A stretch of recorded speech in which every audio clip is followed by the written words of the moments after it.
आदाब, आप देख रहे हैं अमरावत न्यूज और मैं हूं आपके साथ असलम खान। जिस तरह से आप लोग जानते हैं कि जम्मू कश्मीर के जो लोग हैं वो काफी ज्यादा उम्मीदें जो है वो सेंटर से लगाए बैठे हैं। और आप लोग तो जानते हैं कि जिस तरह से हमारी जब भी एडवोकेट लतीफ मलिक जी के साथ मुलाकात होती है और एक ही मुद्दा रहता है हमारा, वो है ओबीसी। इन्हीं सब पे बात करने के लिए इनके पास आए हैं। आइए बात करते हैं। सर, सबसे पहले तो आपका बहुत बहुत स्वागत है दावत न्यूज में। Thank you Aslam ji. Sir, आपसे जानना चाहेंगे कि काफी ज्यादा प्रयास रहे हैं, बड़ी कोशिशें रही हैं कि अपनी आवाज जो है वो एडमिनिस्ट्रेशन तक पहुंचाई जाए, चाहे वो एलजी गवर्नमेंट हो या फिर सेंटर में बैठी हुई मोदी सरकार है। तो क्या कुछ जो है अब तक हो पाया है? अब जो उम्मीदें हैं वो पूरी हो पाई है अब तक?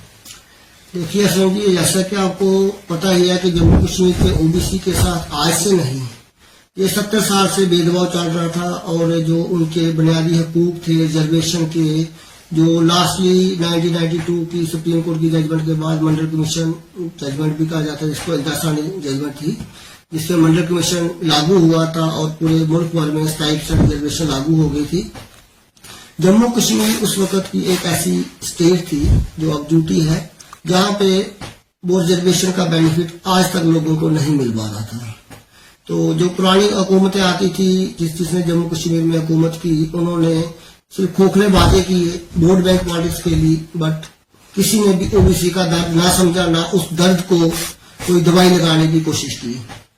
बिल आखिर 2013-14 में जब सेंटर की हुकूमत इलेक्शंस आई, लोकसभा इलेक्शंस आई, तो उस वक्त बीजेपी के बड़े दिग्गज नेताओं ने जम्मू कश्मीर में आके रैलीज में तो ओबीसी के साथ बहुत बड़े बड़े वादे किए और 27% उनको जो उनका हक दिलाने का आश्वासन दिलाया। तो उस उम्मीद में जम्मू कश्मीर के ओबीसी को एक उम्मीद जागी जब हमारे हानरबल प्राइम मिनिस्टर नरेंद्र मोदी जी की पहली हुकूमत बनी कि अब उन्होंने वादा किया है तो वो पूरा करेंगे। उसके बाद सेकंड टाइम भी वो आए और बिल आखिर उन्होंने पिछले साल 1.5 साल से अपने उस वादे को पूरे करने का प्रयास वो बार बार कर रहे थे। सेंट्रल गवर्नमेंट, हमारे honourable minister home minister Amit Shah ji भी, उन्होंने पिछले पार्लियामेंट सेशन में भी बिल रखा था ओबीसी का।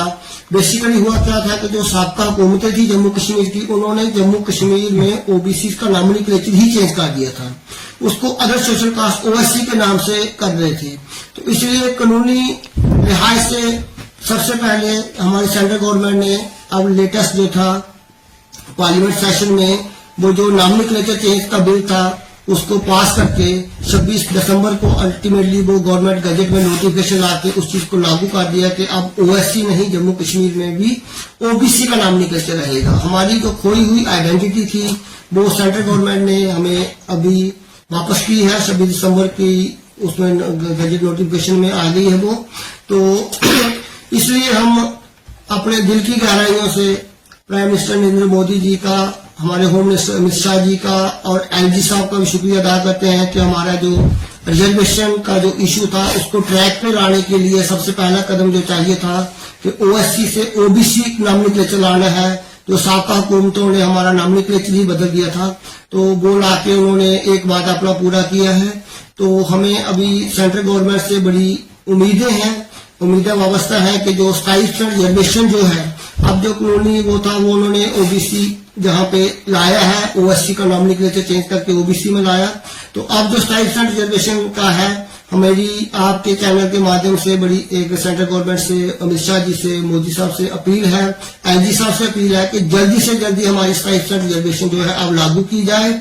और मैं हमारे एलजी साहब का, हमारे जो एडवाइजर साहब हैं, उनका भी मैं बड़ा तहे दिल से शुक्रगुजार हूं कि उन्होंने ओबीसी का एक और जो बहुत बड़ा मुद्दा था कि जो रिजर्वेशन थी पंचायत में और म्युनिसिपल बॉडीज में, लोकल बॉडीज में, उसको भी उन्होंने एक्ट को अमेंड किया है।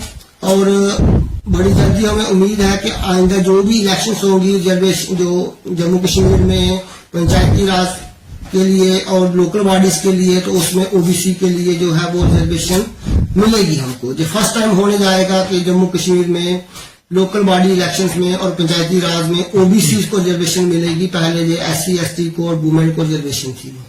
नजीर साहब, क्या लगता है कि जिस तरह ये जो पंचायती राज एक्ट के मुताबिक जो रिजर्वेशन ओबीसी को मिलने जा रही है, क्या लगता है कि इससे ओबीसी कम्युनिटी को, या फिर यूं कहें कि जो भी कास्टें ओबीसी के अंदर आती हैं, पूरी ओबीसी को क्या कितना फर्क पड़ेगा, कितना वो जो है डिलिमिटेशन के बाद फायदा होगा? देखिए, हमारा वो बुनियादी हकूक है, क्योंकि किसी भी कम्युनिटी को गवर्नमेंट ने अपलिफ्टमेंट करने के लिए, चाहे वो एम्प्लॉयमेंट में हो या पॉलिटिकल स्फीयर में हो या लोकल बॉडी इलेक्शंस में हो, गवर्नमेंट का सबसे पहले ये रहता है कि उस कम्युनिटी के बंदों को आगे लाया जाए, रिजर्वेशन देकर उनकी सीटें रिजर्व करके उसी पर्टिकुलर कम्युनिटी से वो बंदा आगे लाया जाए। इसीलिए जो गवर्नमेंट का एक प्रयास है कि अदर बैकवर्ड क्लासेस को भी जो है पंचायती राज में और लोकल बॉडी इलेक्शन में नुमाइंदगी दी जाए, उनकी सीटें रिजर्व कर दी जाए, और ताकि उसी अदर बैकवर्ड क्लासेस के ही लोग जो है वो उन सीटों पे जीत कर आगे आए और वो अदर बैकवर्ड क्लासेस, जो बैकवर्ड क्लासेस हैं, उनकी अपलिफ्टमेंट हो सके। तो वही मुद्दा गवर्नमेंट का एक ऑब्जेक्टिव रहता है। कॉन्स्टिट्यूशन में प्रोविजंस हैं, जो हमारी जो कॉन्स्टिट्यूशनल अमेंडमेंट्स की गई थी, 73rd और 74th अमेंडमेंट की गई थी, उसको अब जम्मू कश्मीर में पूरी तरह से लागू होने जा रही है। क्योंकि बाकी स्टेटों में जब भी इलेक्शन होते हैं, वहां पे अदर बैकवर्ड क्लासेस को रिजर्वेशन मिलती है, पंचायत में, म्यूनिसिपैलिटीज में, लोकल बॉडीज में। पर जम्मू कश्मीर एक ऐसी स्टेट थी, क्योंकि इन्होंने पुरानी साबका हुकूमतों ने हमारा नॉमिनिक्लेचर ही चेंज कर दिया था। हमें अदर बैकवर्ड क्लासेस के नाम से जाना ही नहीं जाता था, हमें अदर सोशल कास्ट के नाम से जाना जाता था।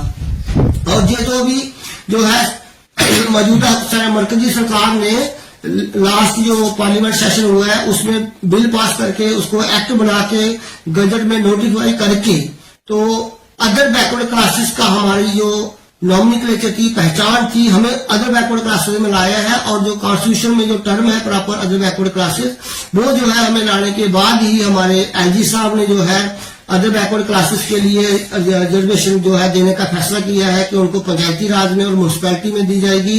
तो ऐसे ही मैं आपके इस जहां प्लेटफॉर्म से फिर रिक्वेस्ट करूंगा, अपील करूंगा हमारे एलजी साहब को, हमारे जो एडवाइजर हैं भट्टनागर साहब, उनको, होम मिनिस्टर अमित शाह जी को और नरेंद्र मोदी जी को, प्राइम मिनिस्टर को, कि अब जो 27% रिजर्वेशन जो है वो जल्दी से जल्दी लागू की जाए। और मैं एक और अपील करूंगा इस वक्त सरकार से, जो एलजी सरकार है, कि जब तक हमारी ओबीसी की रिजर्वेशन गवर्नमेंट जो है वो एनहांस करके 27% नहीं करती है, तब तक जो भी पोस्टें फिलहाल जो गवर्नमेंट रेफर करने जा रही है या रेफर की है, उस प्रोसेस को फिलहाल थोड़ी देर के लिए रोकना चाहिए और 2-4-10 दिन के अंदर हमारी रिजर्वेशन को नोटिफाई करके, परसेंटेज को नोटिफाई करके, उसके बाद ही रेफर हो, पोस्टें रेफर की जाए, ताकि जम्मू कश्मीर के ओबीसी को उसका पूरा जो रिजर्वेशन का जो लाभ है वो हासिल कर सके। नजीर साहब, एक चीज और जानना चाहूंगा कि दो जो अड़चने थी वो तो देखा जाए तो 2 स्टेप फिलहाल ओबीसी के फेवर में आए हैं। जैसे कि आपने कहा कि सेंटर में जो है अभी बदलाव किया गया है, ओएससी से फिर से ओबीसी में लाया है। दूसरा, रिजर्वेशन जो पंचायतों में मिलेगी, ये भी एक वेलकम स्टेप है ओबीसी के लिए।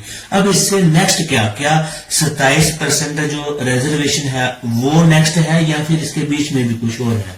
नहीं, देखिए असलम जी, इसमें बीच का तो कोई बात ही नहीं है, क्योंकि जो 27% रिजर्वेशन का जो गवर्नमेंट का फार्मूला था, जो गवर्नमेंट ने फिक्स किया था क्राइटेरिया, वो प्रेसिडेंट ऑफ इंडिया ने एक कमीशन अपॉइंट किया गया था, नेशनल कमीशन, मंडल कमीशन। नतीजा मेरा सवाल ये था कि क्या कोई ऐसी और अड़चन है बीच में कि जो वहां तक पहुंचने नहीं देगी? जिस तरह से पहले ये था कि ओएससी बीच में अड़चन थी, क्योंकि वो पूरी तरह से इम्प्लीमेंट ही नहीं हो पाता जब तक ओबीसी नाम ना बनता। तो वैसा क्या कुछ अभी भी आपको लगता है कि कुछ है जिसकी वजह से शायद दिक्कत आ रही हो 27% रिजर्वेशन पूरी दुनिया? नहीं, गवर्नमेंट ऑफ इंडिया के लिए कोई 27% रिजर्वेशन इंप्लीमेंट करने के लिए कोई दिक्कत नहीं होगी। दिक्कत थी वो कानूनी जो था अदर सोशल कास्ट था, उसके बाद 27% रिजर्वेशन, क्योंकि वो गवर्नमेंट ऑफ इंडिया ने, नेशनल कमीशन ने, मंडल कमीशन ने, on the basis of the population of the OBC, 54% population उस वक्त जो 1979 में जो मंडल कमीशन की सिफारिशात गई थी, उसमें पूरे ऑल ओवर इंडिया में 54% के राउंड अबाउट पॉपुलेशन बताई गई थी। उसका 50% 27% रिजर्वेशन लागू करने की उनकी सिफारिशें थी, और वो मसला सुप्रीम कोर्ट में गया और सुप्रीम कोर्ट के 9 जजों के कॉन्स्टिट्यूशन बेंच ने उस पर मुहर लगा के ये कहा कि ये जो है 27% रिजर्वेशन जो वैलिड है, लीगल है, और उसको दिया जाए। तो अब जब वो सारी वो हो गया तो अब 27% रिजर्वेशन को जम्मू कश्मीर में लागू करने के लिए कानूनी कोई ऐसी कोई अड़चन नहीं है। और हमें उम्मीद है कि सेंट्रल गवर्नमेंट ने अगर इतना बड़ा स्टेप लिया है कि ओएससी से ओबीसी बनाया है, और सेंट्रल गवर्नमेंट हमें रिजर्वेशन इसमें पंचायत में और म्यूनसिपैलिटी में देने जा रही है, तो हमारा 27% का रिजर्वेशन का जो हक है वो भी हमें जल्द से जल्द इम्प्लीमेंट कर देगी। और मेरी अपील है कि तब तक पोस्टों को रेफर ना किया जाए, तो क्योंकि जम्मू कश्मीर के ओबीसी के साथ आगे भी 70 सालों से भेदभाव होता आ रहा है, और तकरीबन 30-32 साल 3 डिकेड से ज्यादा हो गया है कि जी ओएससी के नाम से हमें जो है वो हमारा हक छीना जा रहा था। तो अब ओबीसी बिल आया है, तो हमें जो अभी जो भी पोस्टें इमीडिएटली रेफर की जाए, वो परसेंटेज ऑफ रिजर्वेशन नोटिफाई करने के बाद ही जो है वो पोस्टें रेफर की जाए, ताकि जम्मू कश्मीर के ओबीसी के जो पढ़े लिखे बच्चे हैं वो भी गवर्नमेंट जॉब में अपनी प्रॉपर रिप्रेजेंटेशन उनकी आ सके। जी बहुत बहुत शुक्रिया लतीफ साहब। आप लोग जानते हैं कि किसी भी सोसाइटी में किसी एक क्लास को अपलिफ्टमेंट करने के लिए जो है वो रिजर्वेशन होना काफी जरूरी होता है, और ये इंडियन कॉन्स्टिट्यूशन कह रहा है। और ओबीसी कहीं ना कहीं हर बार पीछे रह जाती थी, क्योंकि बाकी एसटी हो चाहे वो एससी हो, वो तो अपना जिस तरह से जो क्राइटेरिया था वो उनका फायदा लेती थी, लेकिन ओबीसी कहीं ना कहीं पीछे रह जाती थी। एक नया स्टेप जो है वो जम्मू कश्मीर के लिए जो है खुशी का जो आया है वो ये है कि ओएससी से ओबीसी में तब्दील हो चुका है। हालांकि इसमें अब देखना ये होगा कि कितनी जल्दी जो है इसमें जो नई पोस्टें निकलेंगी उसमें भी ओबीसी आएगा, और देखने वाली बात ये भी होगी कि आखिरकार बढ़ाया कितना जाता है, क्या 27% तक बढ़ाया भी जाता है कि नहीं। आपकी इस सब पे क्या राय है? अपनी राय जो है कमेंट बॉक्स में जरूर रखें। फिलहाल मुझे और मेरे सहयोगी को दीजिए इजाजत। आप देखते रहिए द वर्क न्यूज।